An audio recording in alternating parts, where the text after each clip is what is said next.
Greeny, let's go Tua, because I informally polled some personnel people last night. Tua got the edge just barely, but they said the pedigree coming from Alabama, playing big games with Miami, game day experience, and some people still believe he's got shades of Russell Wilson in him. Maybe not the same athlete, but some of the instincts, a little bit of the magic. One scout told me last night, anybody who says they know what Jordan Love's going to be outside of Green Bay is simply lying. At least there were, 9 to 10 teams coming out of the draft to Utah State that thought Jordan Love's potential and ceiling is massive if he can fix his accuracy. They just don't know. There's at least one team that certainly thought that, and that would be the one that traded up to take him in round 1. All right, Bart, I'm coming to you. Looking at the NFC East, not a great division last year. Where do you rank Jalen Hurts among the quarterbacks in the NFC East going into the season? Go.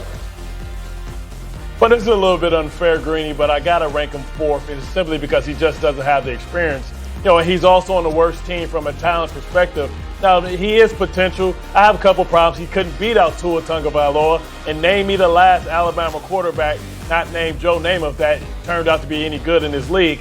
I stop me there. But I tell you what, he has potential. I just don't know if this team is ready to support him and if this team is willing and committed to stay with him long term. He's only a second-round draft pick. If they don't play well this year, I believe that they go out and draft his replacement.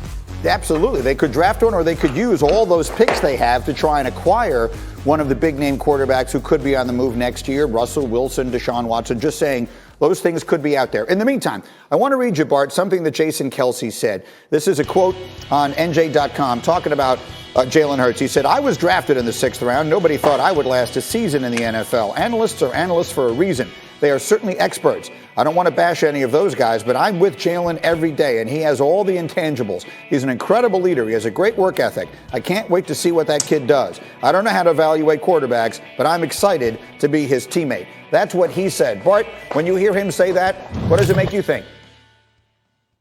I mean, he's trying to build him up, right? But come on, man. This is a guy that completed 52% of his passes last year. He was sacked 13 times. He's supposed to be the athletic quarterback. What does that tell me? That he couldn't find a way where to go with the football when guys were covered up. He couldn't throw guys open. And talk about his pedigree. He's a guy that couldn't beat out Tua Tagovailoa, that had to transfer, had to sit behind and learn how to play from position. I want to see if Jalen Hurts this year can make throws from the pocket outside the numbers on time. If that doesn't happen, he's going to be out of this league in a short order. He's going to be a backup somewhere, much like Greg McElroy.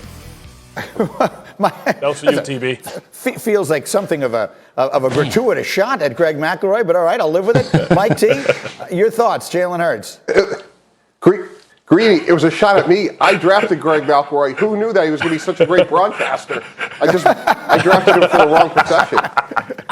But what do you think of Jalen Hurts? Anyway, getting back to Hurts for a second. As Hembo pointed out this morning, picking up what Bart said, he was only 41% completion against man-to-man. Now, if we know that sitting here in July, I promise you the 17 opposing defensive coordinators are going to know that as well. I agree with Bart. Great intangibles. You want to root for Jalen Hurts, but at the end of the day, can he stand tall in the pocket, throw the ball to his left, and defeat man-to-man coverage? There's no evidence to say that he can. There's a lot of these second-round picks. Brock Osweiler, we drafted one in Kellen Clemens, Geno Smith, where there's parts of their game you like, but there's a reason they're second-round picks, and that's why I would be concerned that long-term that Jalen Hurts is going to be a frontline NFL starter. What do you think, Jeremy? Well, teams I talked to, they like Jalen Hurts' skill set, but not as a top-end guy. I spoke to a personnel man last night who said that over 17 games, when defensive coordinators have a full week to prepare for this guy, he can't sneak up on him like he did last year. He could have some trouble, especially with an offense that doesn't have an adequate running game. And there were rumors around draft time that Philly was looking around at the quarterbacks in the 1st round. So this is clearly an experimental situation. But the stories I hear out of Philadelphia are very impressive about the way he's organized off-site workouts, getting guys on the same page, breaking down film with his receivers. Those are very good signs. Everybody loves him. Everyone had loved him in Alabama. Everybody loves him here. Mike T, it almost kind of feels like a win-win situation, and to me, from a distance, which is to say, if he plays great, fabulous. If he doesn't, they're well set up for next year with all these draft picks and all that kind of stuff. They can figure out the quarterback piece and sort of begin the transition there. Greeny, this is a perfect example of a transitional year, and what I mean by that is you have a first-year head coach in Nick Sirianni. You're wiping out all this dead cap charges with Carson Wentz, and you're probably going to have 3 first-round picks next year. So from a transition point, if you're the Eagles, if you hit on Hurts, great. If you don't, starting next year, you have a young coach that presumably you're going to like. You have a massive amount of cap room, and you have 3 first-round picks. So if you don't hit on Hurts, it's okay. This is the ideal year to find that out. Right. Again, those 3 picks could easily turn into a star veteran quarterback that could potentially be on the move. Meantime, let me show you a little eye candy. Take a look at this play last night. Holy smoke. Padres Reds. You're going to see a ground ball to third base, and you are going to see Manny Machado make a spectacular play. Watch him here. The dive from the knee. Look at that throw. Oh, my goodness. Look at the throw from where he is. That's as long a throw as you can have on the diamond, and that is just spectacular. He gets his man. The Reds would win in a walk-off 5-4, but boy, that is a play that is worth the price of admission.